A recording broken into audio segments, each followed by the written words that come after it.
आप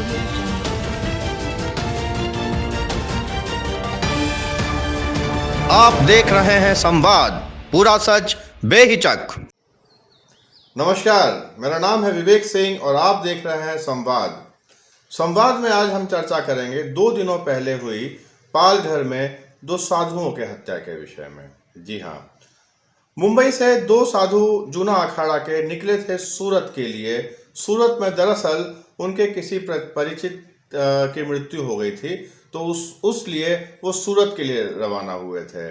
ज़्यादातर मुंबई से जो भी सूरत या गुजरात आते हैं वो नेशनल हाईवे 8 पकड़ के आते हैं, मगर लॉकडाउन के कारण उन्होंने गांव खेड़े के देहात के रास्ते चुने।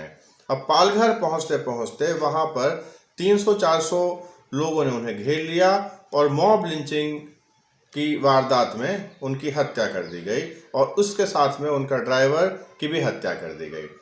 दरअसल तथ्य को जानने की कोशिश करते हैं, क्योंकि काफ़ी कहानियां निकली, काफ़ी राजनीतिक रंग में रंगी हुई कहानियां भी निकली पालघर से। दरअसल 20 अप्रैल को इंडियन एक्सप्रेस में एक खबर छपी थी और उसमें ये बताया गया था कि उस इलाके में, पालघर के इलाके में लोगों में एक अफवाह फैली हुई थी, बच्चा चोर की अफवाह फैली हुई थी और इसी कारण वहाँ पे लोग इकट्ठा होकर रात को पहरा दिया करते थे। और उसी दौरान जब साधुओं की गाड़ी वहाँ से निकली तो उन्होंने उनको अपना शिकार बनाया और भीड़ की मार में उन दोनों साधुओं की हत्या कर दी गई। दरअसल ये मॉब लिंचिंग की पहली वारदात नहीं है। वो पर्टिकुलर एरिया जो है पालघर का, वहाँ पर इस तरह की घटनाएं होती रहती है पिछले 1 महीने के दौरान की अगर बात की जाए तो।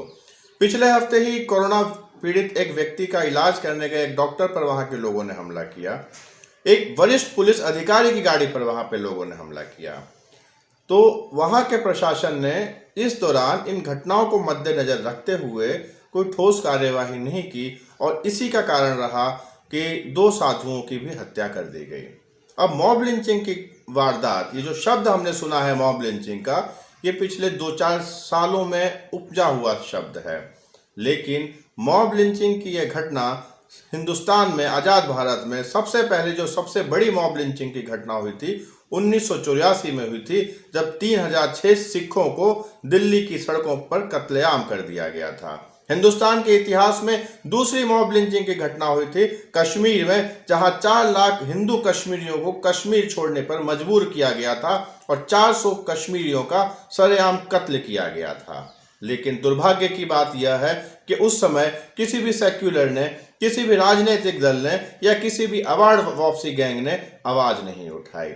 कुछ लोग देश में आज एक जमात ऐसी हो गई है हिंदुस्तान में जो सिलेक्टिव विरोध करते हैं। जब उनके मन मर्जी का वारदात होती है, जब उनके मन मर्जी का विरोध करने की वारदात होती है, तो वो खड़े हो जाते हैं तख्ते लेकर। लेकिन आज हिंदुस्तान को जरूरत है कि आप सिलेक्टिविज्म से बाहर निकलें।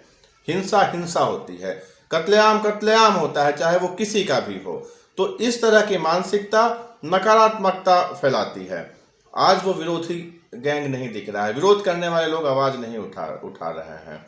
लेकिन हमें ये समझना होगा, 1984 में भी आवाज उठाने की जरूरत थी, जब कश्मीरी हिंदुओं को कश्मीर से निकाला गया था, कत्लेआम किया गया था, तब भी आवाज उठाने की जरूरत थी। बहरहाल अगर बात करते हैं पालघर की, तो पालघर में महाराष्ट्र सरकार को जवाब देना ही होगा, कानून व्यवस्था पर जवाब देना होगा, क्योंकि अगर पिछले 1 महीने से इस तरह की वारदात हो रही थी तो फिर क्यों नहीं दिया सरकार ने ध्यान इन बातों पर। फिलहाल कोरोना काल चल रहा है और मैं आपसे इतना ही कहूँगा कि अफवाहों से बचते रहिए। व्हाट्सएप यूनिवर्सिटी पर बहुत सारे ज्ञान आते हैं, हमें उन ज्ञान से बचते रहिए, क्योंकि हमारे साइंटिफिक जो डिपार्टमेंट्स कह रहे हैं, जो हमारा सरकार कह रहा है सोशल डिस्टेंसिंग मेंटेन करने के लिए, उस पर ध्यान दीजिए। ज्योतिष, भविष्यवाणियाँ, कोरोना के वायरस को इससे कोई मतलब नहीं है, इसलिए सतर्क रहिए, सोशल डिस्टेंसिंग बनाए रखिए, अपने घरों में डटे रहिए। तब तक के लिए संवाद से जुड़े रहिए। जय हिंद।